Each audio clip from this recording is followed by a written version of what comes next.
खुलुमबाय लोगोफोर नोंथांमोनखौ फिन खनसेबाव आंनि चेनेलाव बरायहरनाय थाबाय।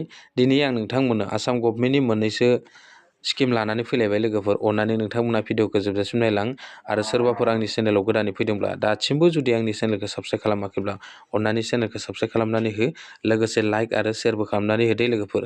गिबि आपडेटआनो जादों जाय फंबायमोना जे क्लास 8निफ्राय जि फरायफुबाय दङ दै बिथांमोननि थाखाय आसाम गभर्नमेन्टआ मोनसे कलेज लेभेलसिम जाय फंबायमोना फरायफुबाय दं बिथांमोननि थाखाय हौवासाफोरनि थाखाय बे मोनसे बाबु आसनि मोनसे स्किम लानानै फैदों दे लोगोफोर।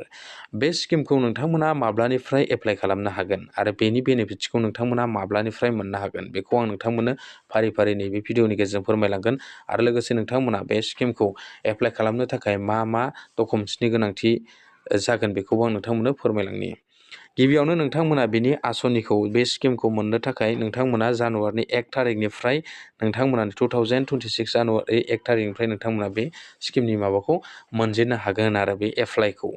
दानिया नोंथांमोना बेवहाय नोंथांमोननि जि स्किमखौ एप्लाइखौ मोनजेननाय लोगो लोगोनो बेयाव जाय हौवासाफोरा उन्दै जे हौवासाफोर जि हाइ स्कुलाव फरायनाय बा कलेजाव फरायनाय बिथांमोना बे आसनिखौ मान्थलि हिसाबै मानि फैसाखौ फरायनायनि हेल्प हिसाबै माने मोननो हागोन दै लोगोफोरनि। बेवहाय मान्थलि सापर्ट हिसाबै स्टुडेन्टआ बेवहाय मोननो हागोन दै, बेलेगा मोननो हानाय नङा, नोंथांमोना स्टुडेन्टआसो बेवहाय मोननो हागोन।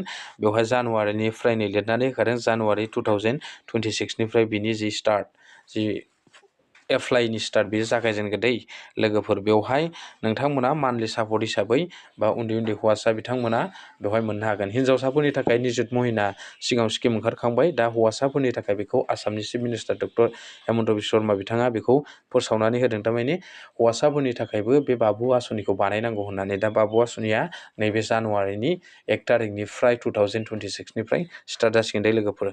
दा बे बाबु आसनिखौ मोननो थाखाय नोंथांमोना मा डकुमेन्ट्स नांगौ आं बेखौ फोरमायलांनि आरो लोगोफोर, नोंथांमोना नायलांबाय थाबानो जाबाय आरो। बे बाबु आसनिखौ एप्लाइ खालामनो थाखाय गिबियावनो बे स्टुडेन्टफोरनि मा नांगोन, आधार कार्ड नांगोन दै। बेनि उनाव बे स्टुडेन्टफोरनि मा नांगोन, फट' पासपर्ट नांगोन।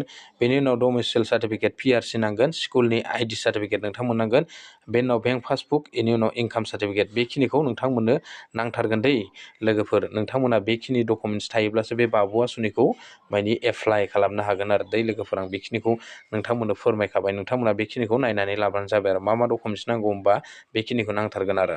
आं खनसे बुंफिननि, आधार कार्ड आरो नोंथांनि जे फट'कपि, बेनिफ्राय डमिसाइल सार्टिफिकेट, बेनिफ्राय स्कुल एबा कलेजनि जिखिनि सार्टिफिकेट नांगोन, ओमफ्राय बेंक पासबुक, लोगोसे नै बेवहाय मा होबावदों आरो इनकाम सार्टिफिकेट नांगोन दै लोगोफोर। नोंथांमोननि इनकाम सार्टिफिकेट नांगोन आरो।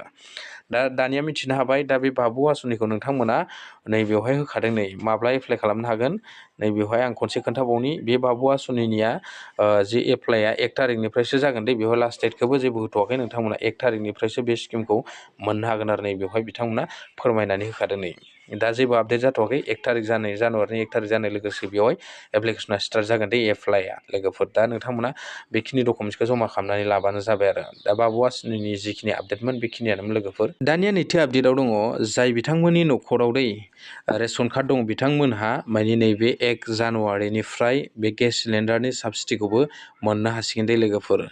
बेवहाय जाय बिथांमोननि न'खराव बिराद माने मोजां खौरां नांगोन आरो। 1 जानुवारिनि 1 थारिखनिफ्राय नोंथांमोना बेनि जि साबसिडि गेस, बे साबसिडि गेसखौ नोंथांमोना मोननो हासिगोन दै।